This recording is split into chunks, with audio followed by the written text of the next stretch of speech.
The scalpel touches skin, and that's when I realize, if my hands shake, she dies. Blood floods the surgical field.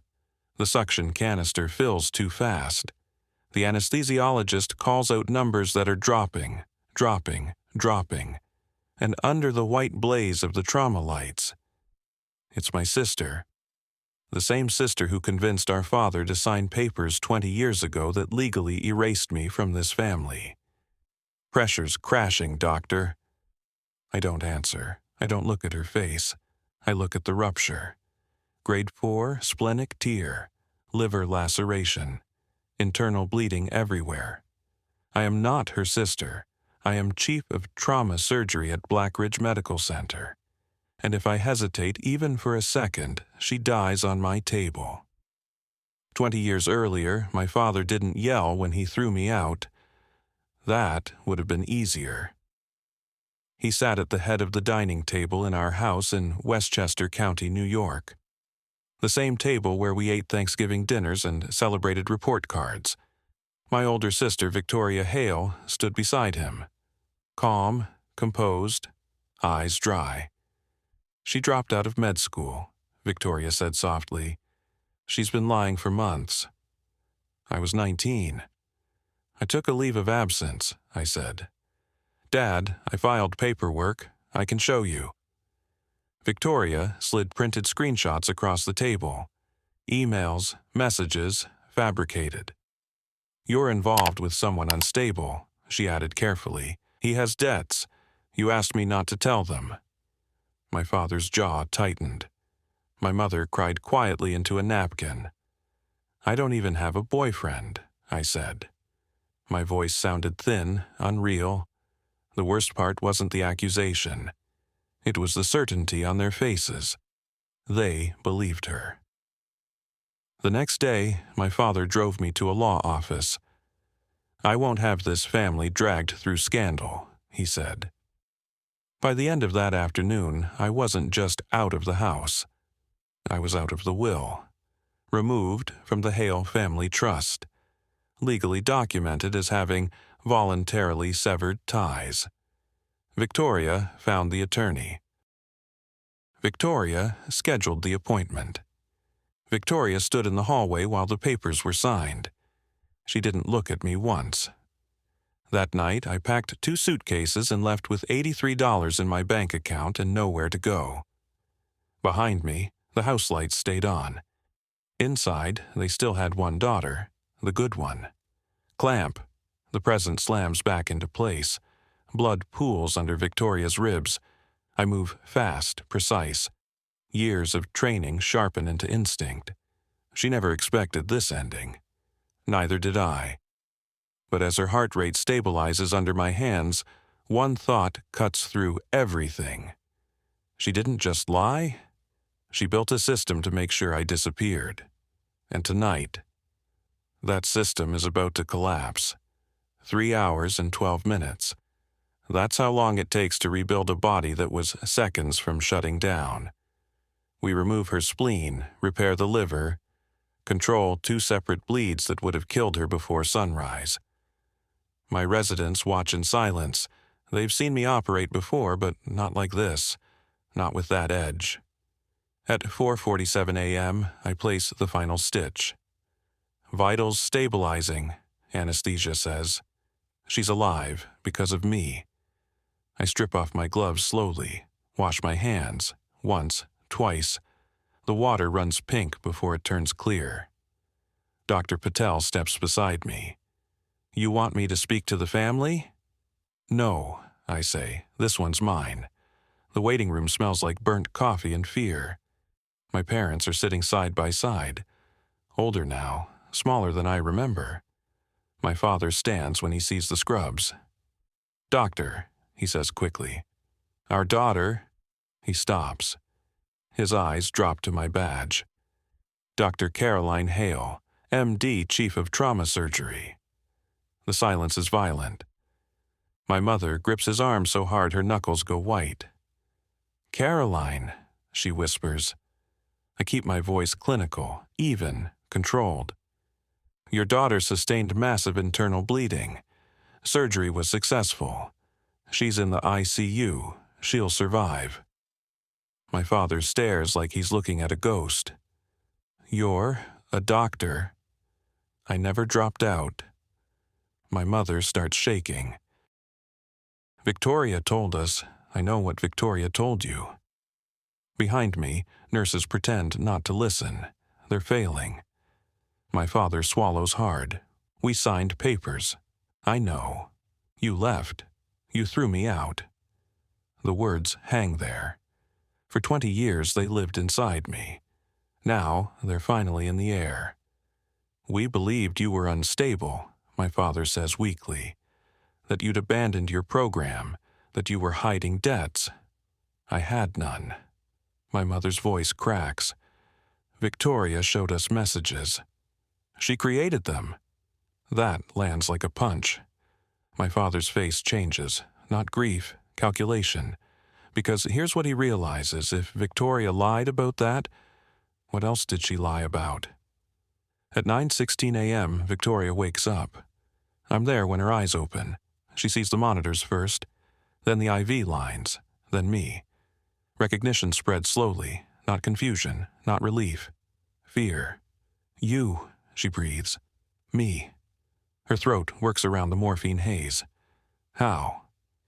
I finished med school. Her jaw tightens. You shouldn't be here, she says. And there it is, not thank you, not I'm glad you're alive, you shouldn't be here. I work here, I reply calmly. You ran a red light on Lexington and 84th. You're lucky the paramedics got you fast. She studies me. Still calculating. Still building angles. Then she says something that almost makes me smile. They changed the trust after you left. You know that, right? I don't blink. I was there when Dad signed it. You forfeited everything. The morphine monitor ticks steadily beside her. Beep, beep, beep. I didn't forfeit anything, I say quietly. You made sure of that. Her lips twitch. I protected the family. No, I say. You protected your position. Her eyes harden, and then she makes her first mistake. You were going to ruin us. I had proof. Proof, not concern, not fear. Proof. I lean slightly closer so only she can hear me. You forged it. Her pupils flicker. Got you. Before she can respond, the ICU doors swing open. Our father steps inside. And he's holding something in his hand. A folder with my name on it. The ICU monitor starts screaming, a sharp mechanical alarm that slices through everything. Victoria's heart rate spikes to 150, blood pressure climbing. Panic response. Easy, I say to the nurse. She's post-op, it's adrenaline. But it's not the surgery, it's the exposure. My father doesn't move. He's still holding the folder like it weighs more than it should. You knew? I ask him quietly. He nods once. 2 years ago, Ruth brought me your license verification. Boston General, trauma surgery. My chest tightens. And you still didn't call. Victoria's fingers curl into the hospital sheets. Dad, she's twisting this, she says quickly. You don't understand what was happening back then. I understand enough, he says. His voice isn't loud, it's worse, it's steady. She showed me the documents. I remember thinking, if Caroline really was practicing medicine, then something didn't add up. He swallows. But I had already amended the trust. I had already signed the disinheritance papers. There it is, official, legal, permanent. I told myself it was too late, he continues, that you would have come home if you wanted to. I let that sit. I did come home, I say softly. 14 calls, 2 emails, a certified letter. Victoria cuts in fast. She's exaggerating. I hired a forensic tech, my father snaps. The room freezes. He recovered deleted emails from your old laptop. Victoria's breathing changes, shorter, controlled. I don't know what you think you found, she says carefully. I found forwarded copies of every message she sent. Silence. You routed them through your account before deleting them from ours. My mother covers her mouth. Victoria doesn't cry. She doesn't crumble. She recalculates. You're blaming me because you feel guilty, she says calmly. You made the decision, not me. That lands hard because it's partially true. My father's jaw flexes. She told us you had debts, he says to me, that a man you were involved with was being investigated. I was 19 and living in a dorm, I reply. She showed screenshots.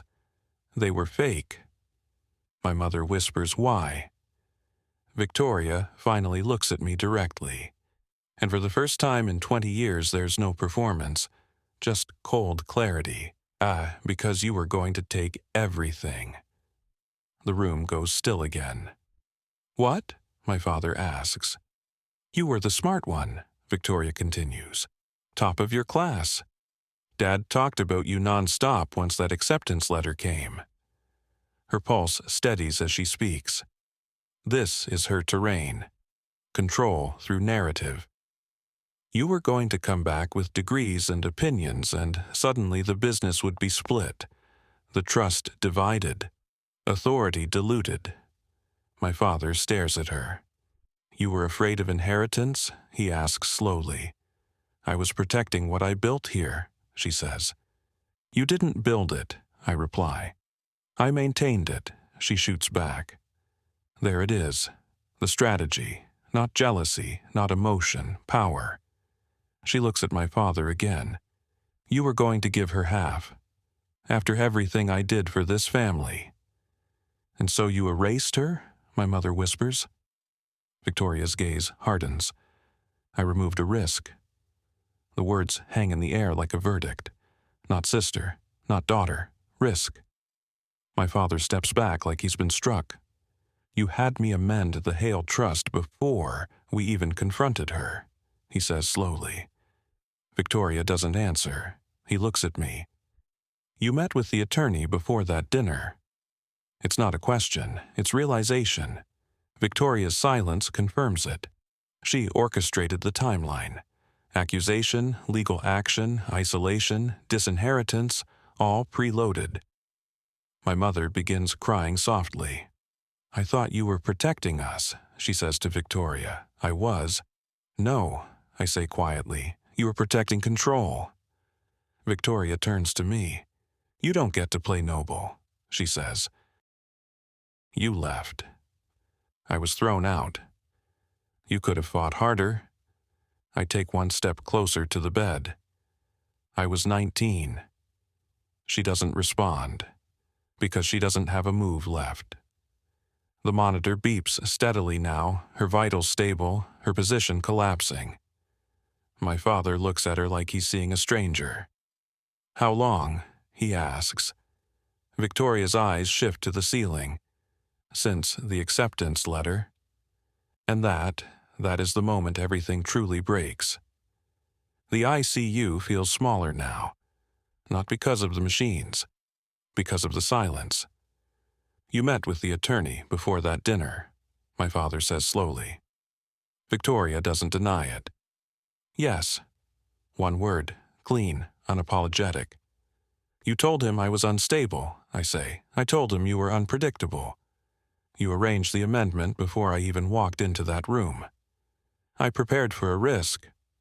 My mother stares at her. She's your sister. She was about to split the company, Victoria replies evenly. Dad said both daughters would sit on the board one day. You remember that. My father doesn't answer, because he does remember. You were afraid of inheritance? He asks. I was afraid of dilution, she corrects. Not jealousy, not emotion, control. I study her face. No tremor, no tears. She's not unraveling. She's repositioning. And the complaint to the state medical board? I ask. A flicker. Barely there. What complaint? The anonymous report during my residency, accusing me of falsified caregiver documents. My mother gasps softly. Victoria's eyes hold mine. You can't prove that was me.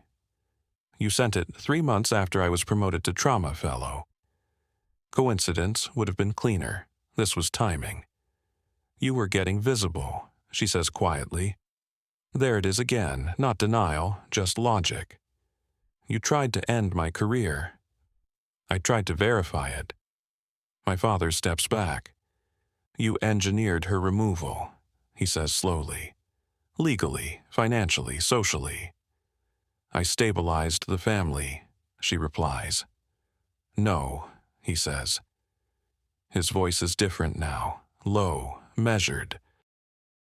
You stabilized your position. The words land. For the first time, Victoria's breathing shifts, not panic, but calculation without a clear exit. My mother wipes her face. You let us grieve her. Victoria doesn't respond, because she did. For 20 years they thought I walked away, that I chose silence, that I forfeited them. My father turns to me. I saw your name on a surgical conference program 3 years ago, he admits. I clipped it. Victoria's head snaps toward him. He never told her that. I almost called, he says, but if you were successful, then I had been wrong. There it is, the second fracture. Not just her manipulation, his pride. I didn't want to admit I signed away my daughter over a lie. The monitor hums steadily beside the bed. Victoria finally speaks. You made the decision, she says to him. Not me. He looks at her. No, he says quietly. You just made it easy. And in that moment, she realizes something has shifted permanently, not emotionally, structurally, and she is no longer the only architect in the room. Понял. Пишу нормально, сплошным текстом, без киношных столбиков. Объем держу в пределах от 2000 до 2500 символов. Продолжаем. Victoria doesn't cry. She doesn't apologize. She studies the room the way she used to study exam answers before speaking, waiting for the safest angle. You're rewriting this because you feel guilty, she says to my father. You signed the amendment, not me. He looks at her for a long time. I signed it because I believed you. And you were right to protect the company, she presses. If she had come back with a medical degree and opinions about governance, everything would have shifted. Investors don't like instability. I almost laugh. We are in an ICU room, and she's talking about investors. I was 19, I say. I had 2 suitcases and $83. You were ambitious, she corrects calmly.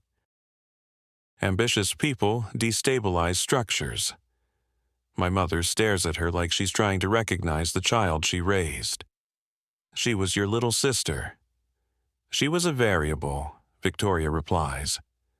The word lands harder than anything else tonight. My father runs a hand over his face. You met with Harper and Lowell before we confronted her. Yes. You asked how to remove a beneficiary.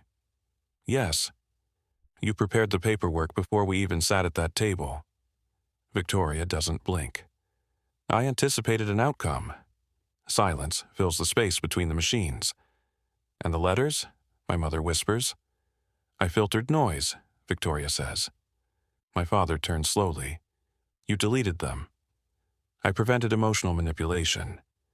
My hands stay steady at my sides. I have learned that calm is power. You forged screenshots, I say. She tilts her head slightly. I curated context. That's when my father's control finally fractures. You fabricated evidence to convince us she was unstable. Victoria doesn't respond immediately. Then quietly, it worked. The honesty is brutal. My mother sinks into the chair. For 20 years we thought she chose to disappear. Victoria's gaze flicks toward me. There's no regret there, only assessment. You were going to split the Hale Trust, she says. Half of everything Dad built. After everything I did to keep it running while you were gone. I was in anatomy labs, I reply, not plotting a takeover. You would have, she says simply. My father looks at her like something inside him has finally, irreversibly broken. You didn't protect this family, he says. You consolidated control.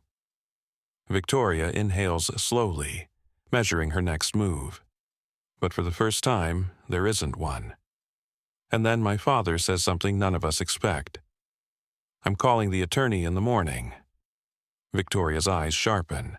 For what? To reverse it. The monitor continues its steady rhythm. But the war just shifted to a new battlefield. Victoria's composure fractures for the first time.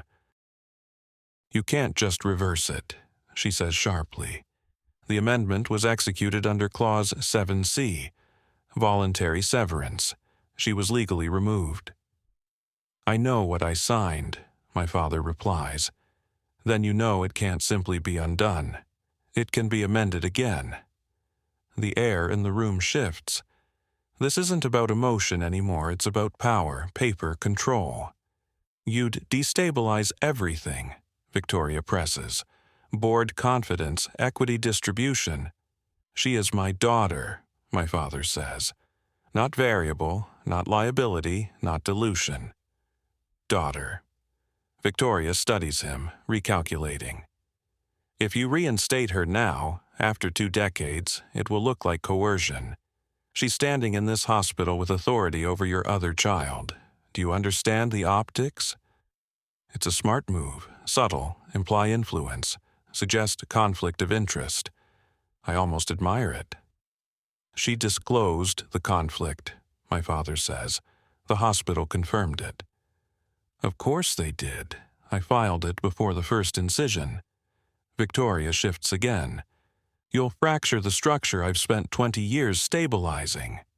Stabilizing, my mother whispers. You mean controlling. Silence.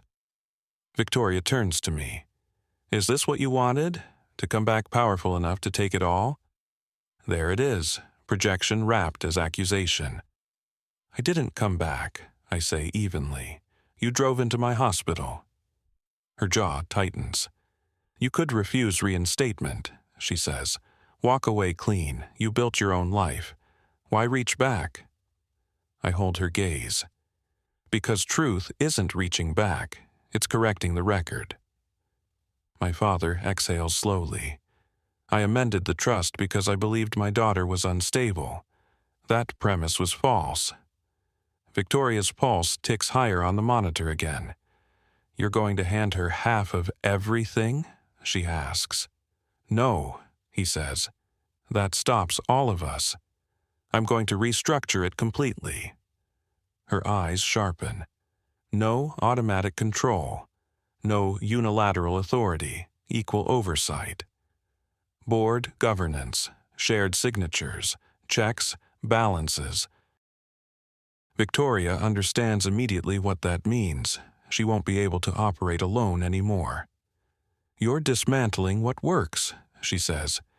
No, he replies quietly. I'm dismantling what was built on a lie. The room goes silent again. Then Victoria says something colder than anything else tonight. If you do this, I'll challenge it. My father doesn't flinch. On what grounds? She holds his gaze. Undue influence. Her eyes flick toward me, and just like that, she launches one more move. If she can't control the family, she'll weaponize the law. And this time the fight won't stay inside hospital walls. The word hangs in the ICU like a blade. Undue influence. Victoria doesn't raise her voice.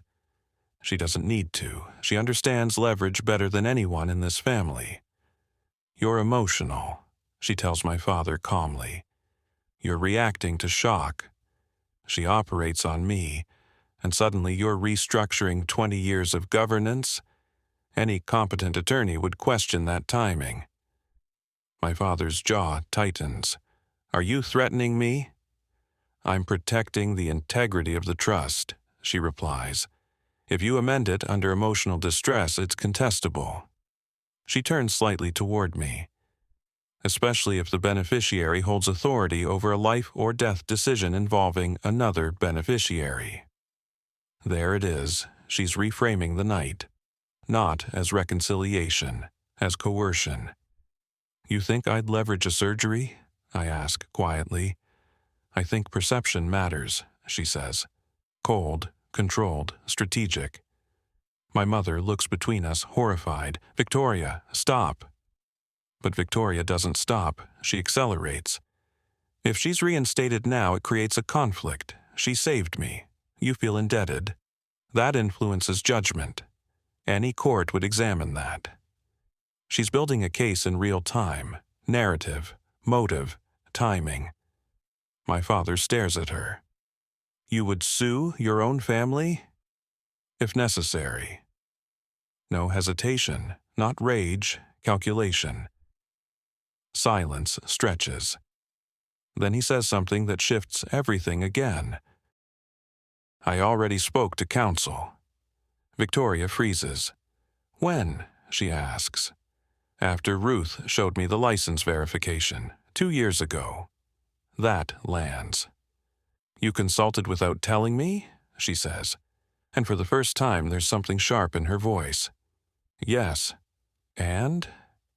I asked what happens if an amendment is based on misrepresentation. The monitor hums steadily. Victoria's breathing changes, just slightly. And what did they say? She asks. That if material deception can be proven, the amendment can be voided retroactively. The word retroactively hits like a detonation. Not amended, nullified, as if it never existed. Victoria's eyes lock onto mine. Now she understands the real danger. If the disinheritance is voided due to fraud, everything she consolidated over 20 years becomes legally unstable. Board votes, equity transfers, control mechanisms, all built on a premise that may collapse. You can't prove fraud, she says, but it's thinner now. My father lifts the folder again. Forwarded emails, fabricated screenshots, false claims filed with the state board, that's a pattern. Victoria's composure finally cracks by a millimeter. This is circumstantial. No, he says quietly. It's structural. The word mirrors hers from earlier. Engineered, structured, built. But foundations matter, and if the foundation was fraud, the structure falls. Victoria looks at me again, and this time there's no calculation left, just recognition. For the first time in 20 years, she may actually lose everything. Victoria's silence stretches too long. For the first time since we were children, she doesn't have the room. You're overestimating your position, she says finally, but the edge is gone.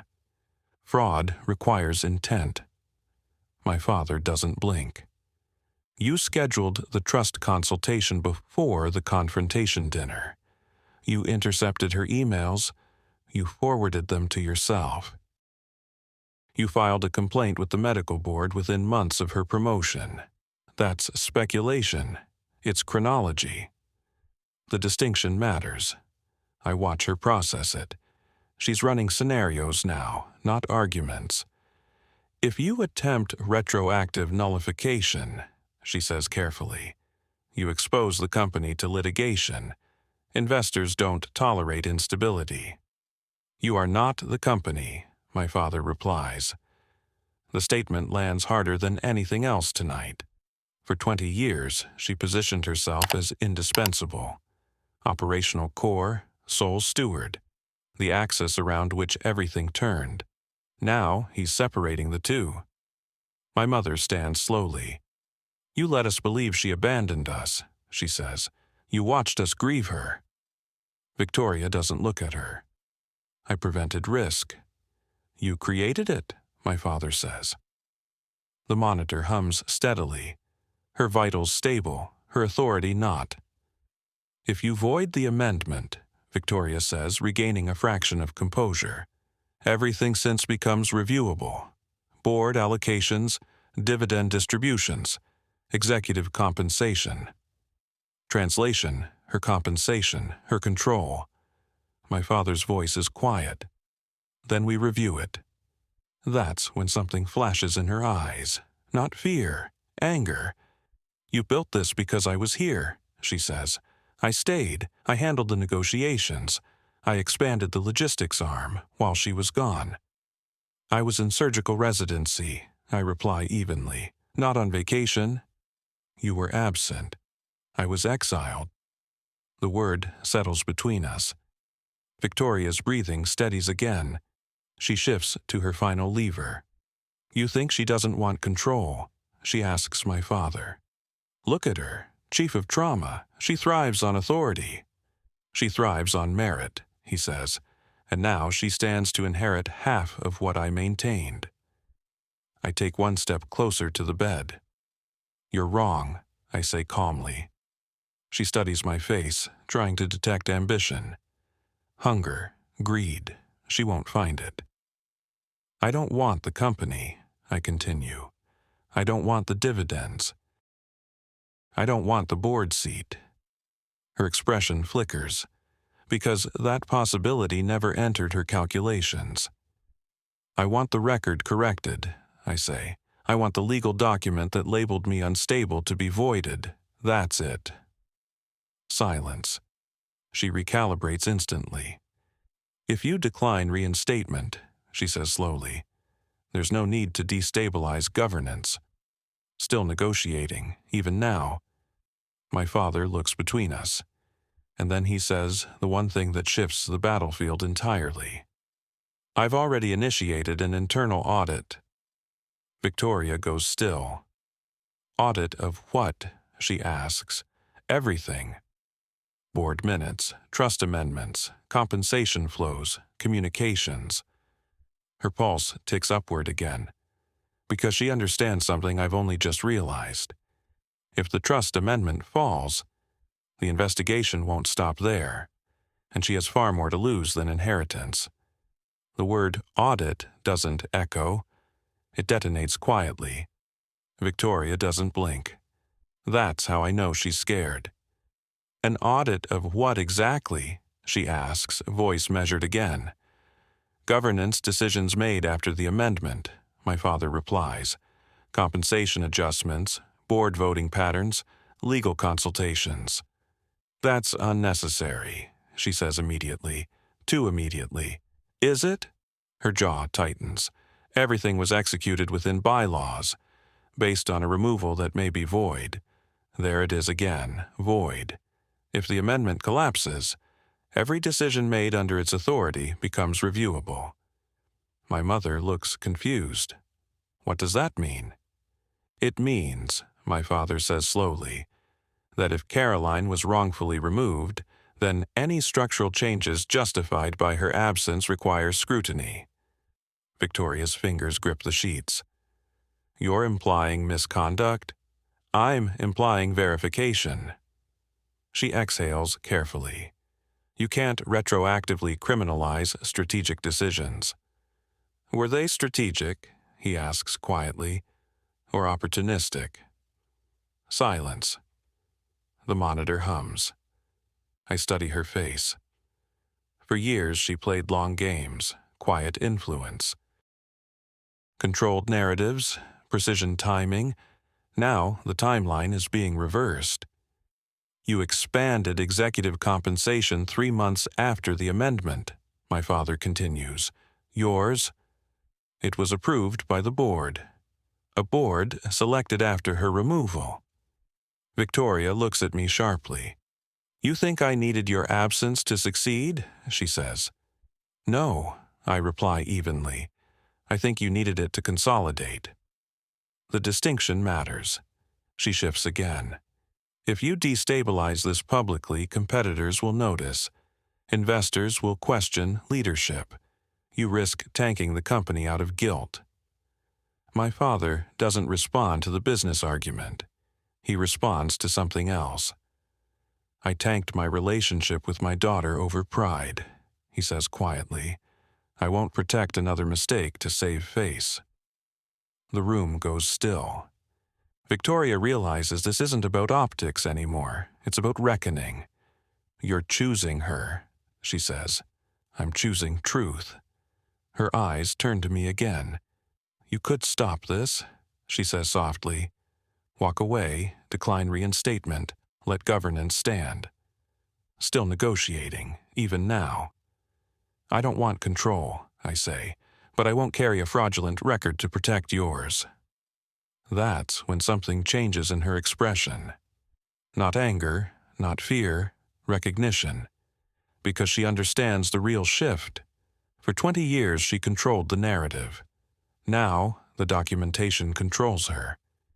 "If this goes to review," she says carefully, "you'll find things you won't like." My father narrows his eyes. "Such as?" She holds his gaze. "Not everything I protected was about me." A pause, then quieter. "There are liabilities you don't know about." And just like that, the battlefield widens beyond inheritance, and for the first time, I'm not sure who the next explosion will hit. External counsel arrives 2 days later. Not family attorneys, not the firm Victoria handpicked 20 years ago. Independent forensic auditors. They don't care about tears. They don't care about betrayal. They care about filings. The review begins with the trust amendment. It doesn't stop there. By the end of the week, they're pulling loan documents from the Chicago corridor expansion, cross-referencing representations made to lenders against the trust structure at the time of execution, and then they find it. Clause 14B of the expansion financing agreement, a certification signed by Victoria Hale. The undersigned affirms that no disputes exist regarding beneficiary status and that governance stability is not subject to pending or foreseeable challenge. Signed. Dated 3 months after my removal. My father reads the line twice, then a third time. "She certified there were no foreseeable disputes," the lead auditor says evenly.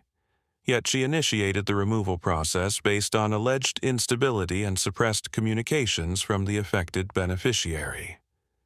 The room feels colder than the ICU ever did. If the removal was obtained through material misrepresentation, the auditor continues, the stability certification may be legally compromised. Translation: if the amendment falls, the financing disclosures become vulnerable. Not family court, federal exposure. Victoria stands very still. "This is an overreach," she says. "The trust was valid at the time. That depends," the auditor replies calmly, "on whether fraud can be demonstrated." Silence. The word hangs heavier than anything spoken that night in the hospital. Fraud. My father turns to her slowly. "Did you knowingly certify governance stability while concealing contested beneficiary communications?" Victoria's composure fractures at last. "I acted in the best interest of expansion." "That's not what I asked." Her eyes shift toward me. For the first time, there's no strategy there, only recognition. The timeline has closed around her. "You removed her," my father says. "You suppressed documentation. You represented stability to secure financing." "I secured leverage," she snaps. "The company grew because of that risk." "At what cost?" my mother whispers. The auditor closes the folder. If intent to deceive can be substantiated, the matter extends beyond internal governance. It becomes regulatory. Regulatory? My father inhales slowly. "For 20 years, he says quietly, I believed I was protecting this family." He looks at Victoria. "I may have been protecting criminal exposure." The word lands like a final gavel. Victoria's voice drops. "If you escalate this, it will destroy everything." "No," he replies. "You already did that." He turns to the auditor. "Proceed." Victoria finally looks at me. You could stop this, she says softly. Decline reinstatement. Withdraw your claim. None of this surfaces. There it is. One last negotiation. Erase yourself again. I meet her gaze steadily. I don't want the company, I say. I don't want the dividends. I don't want your seat. I pause. But I won't carry your fraud. The room is silent. For the first time in her life, Victoria Hale has no leverage. Control built on deception isn't power, it's liability, and tonight it became evidence.